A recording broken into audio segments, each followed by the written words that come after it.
আজ 4 এপ্রিল, পয়লা বৈশাখ। সবাইকে পয়লা বৈশাখের শুভেচ্ছা, শুভ নববর্ষ। তো আজকে ভিডিওতে আপনারা দেখতে পারবেন বাঙালি কালচার পয়লা বৈশাখ পালিত হয়। চলে আসলাম শিল্পকলা একাডেমির ডান পাশটাতে। আপনারা দেখতে পাচ্ছেন কৃত্রিম একটি ঝর্ণা। ঢাকাতে বড় পরিসরে বর্ষবরণ যে কটা জায়গায় হয়ে থাকে, শিল্পকলা একাডেমি তার মধ্যে অন্যতম। আপনারা ভিডিওতে যে সন ও বাঁশের ঘরগুলো দেখতে পাচ্ছেন, এগুলো মূলত বৈশাখী মেলার দোকান। একটু পরে আমরা ভিডিওতে আপনাদের দেখাবো। বর্ষবরণকে কেন্দ্র করে ছেলেরা পাঞ্জাবি, মেয়েরা শাড়ি পরিধান করেছে। অনেকে হাত ও গালে বিভিন্ন ধরনের জলছাপ বর্ষবরণ বা শুভ লিখছে। শুভ সন্ধ্যা প্রবেশ করব শিল্পকলা একাডেমির দক্ষিণ পাশ দিয়ে, যেখানে মূলত বর্ষবরণকে কেন্দ্র করে বৈশাখী মেলার আয়োজন করা হয়েছে। এটা হলো মেলার রাতের দৃশ্য। বিভিন্ন ধরনের রং বেরঙের লাইট।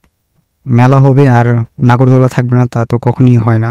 এরপর চলে আসলাম টিকিট কাউন্টারের সামনে। এখান থেকে বিভিন্ন রাইডের জন্য বিভিন্ন টিকিট বিক্রি করছিল। এটা হলো ড্রাগন রাইড, অনেকটা ছোট ট্রেনের মতো। এটা বাচ্চাদের অনেক বেশি পছন্দের। এছাড়াও বাচ্চারা যেন ভয় না পায়, এজন্য মা বাবাও তাদের সাথে রাইডটাতে অংশগ্রহণ করছিল। এটা দেখে আমার ছোটবেলার কথা মনে পড়ে গেল। এটা মূলত ওয়াটার বাবল। হাঁটতে হাঁটতে চোখে পড়লো স্মোক চকলেটের একটা কাপের মধ্যে মিষ্টি চকলেট দেয়া থাকে। আমরা ছোটবেলায় যেরকম মামা ওয়েফেল খেয়েছি ঠিক সেরকম। এরপর একটা উপাদান দেওয়া হয়, ওটা দেওয়ার পরেই এটার মধ্যে ধোঁয়া উঠতে থাকে। এটা হলো নৌকা রাইড। এটাতে রং বেরঙের স্টেপ লাইট লাগানো আছে। এটাতে চললে আপনাকে একটা রোলার কোস্টারের মতো একটা অনুভূতি দিবে। এটা প্রথমে ধীরে ধীরে থাকে এবং সময়ের সাথে সাথে এটার গতি বাড়তে থাকে। এগুলো হলো বিভিন্ন ধরনের হ্যান্ড ব্যান্ড, হাতের রিং, আঙ্গুল চুলে বাঁধার জন্য বিভিন্ন ব্যান্ড। দেখতে পাচ্ছেন একটা ভাইয়া নিজের হাতের মধ্যে বিভিন্ন রঙের রং দিয়ে শুভ নববর্ষ লিখেছে। এগুলো হলো বাঙালির ঐতিহ্য, মৃৎশিল্প। মৃৎশিল্পের সাথে আমাদের পুরনো ঐতিহ্য জড়িত আছে। পুরনো দিনের থালা বাসন থেকে আসবাবপত্র থেকে শুরু করে সবকিছু মৃৎশিল্পের উপর নির্ভরশীল ছিল। যদিও এখনকার সময় মৃৎশিল্পের ব্যবহারটা অনেকটা কমে গেছে, এরপরও আমরা এখনো সংরক্ষণ করে থাকি। বাঙালির ঐতিহ্যের সাথে অন্যতমভাবে জড়িয়ে আছে সঙ্গীত। আর সঙ্গীতের মূল উপাদান হল তারা, দোতারা, বাঁশি, হারমোনিয়াম, তবলা ইত্যাদি। সঙ্গীত আনুষঙ্গিকের মধ্যে আরেকটা নাম সবচেয়ে বেশি জড়িত, তা হলো ঢোল। গাতে চোখে পড়লো হাত পাখা। এখনকার আমাদের সময়ের মতো তখন বিদ্যুৎ ছিল না, তখন বাতাস খাওয়ার জন্য হাত পাখা ব্যবহার করে। বিভিন্ন গ্রাম অঞ্চলে হাত পাখার প্রচলন দেখা যায়। এটা হলো টমটম গাড়ি, এর উপরে কাঠে লাগানো আছে। যখন গাড়িটা টানা হয় তখন টুংটাং শব্দ হয়। এগুলো হলো তাল পাখার তৈরি হাত পাখা। এর পাশেই হলো ইলুনবাসী। এটা হলো চুড়ির দোকান।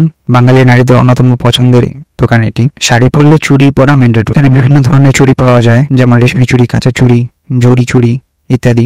এখন আমরা সিনেমেটিক শটের মাধ্যমে বৈশাখী মেলার আরো কিছু ভিডিও দেখব।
মেলার ভিতরে চলে আসলাম খাবারের দোকানের সামনে। এখানে বিভিন্ন ধরনের খাবার পাওয়া যায়, যেমন পিটি, নিমটি, রসগোল্লা, সন্দেশ, চমচম, লাড্ডু, দই, ফুচকা। চাইনিজ আইটেমের মধ্যে পাওয়া যায় বার্গার, নুডলস ইত্যাদি। এটা হলো কিডস জোন। ভিডিওতে দেখতেই পাচ্ছেন বাচ্চারা কি পরিমাণ মজা করছে। এর ডান এবং বাম পাশে সিঁড়ির মতো আছে। এটা বিয়ে তারা উপরে উঠছে। উপরে ছোট ঘরের মধ্যে আছে, সেখান থেকে তারা স্লিপ খেয়ে আবার নিচে পড়ছে। মেলা থেকে ধীরে ধীরে হেঁটে বের হয়ে যাচ্ছি মূল সড়কের দিকে। মূল সড়ক ধরে চলে আসলে ঢাকা বিশ্ববিদ্যালয় টিএসসিতে রাজু ভাস্কর্যের সামনে। মধুর ক্যান্টিন থেকে স্পেশাল লাচ্ছি নিলাম আর বসে বসে পয়লা বৈশাখে আগত মানুষের একটা ভিডিও নেওয়ার চেষ্টা করছিলাম। মূলত সকালে এখান থেকেই মঙ্গল শোভাযাত্রা বের হয়েছিল। মঙ্গল শোভাযাত্রার ভিডিও নেক্সট কোন এক পয়লা বৈশাখে আপনাদের সাথে শেয়ার করব। সবাইকে অসংখ্য ধন্যবাদ ভিডিওটি দেখার জন্য। ভিডিওটি ভালো লাগলে একটা লাইক করবেন আর অবশ্যই কমেন্টে আপনার মতামত জানাবেন।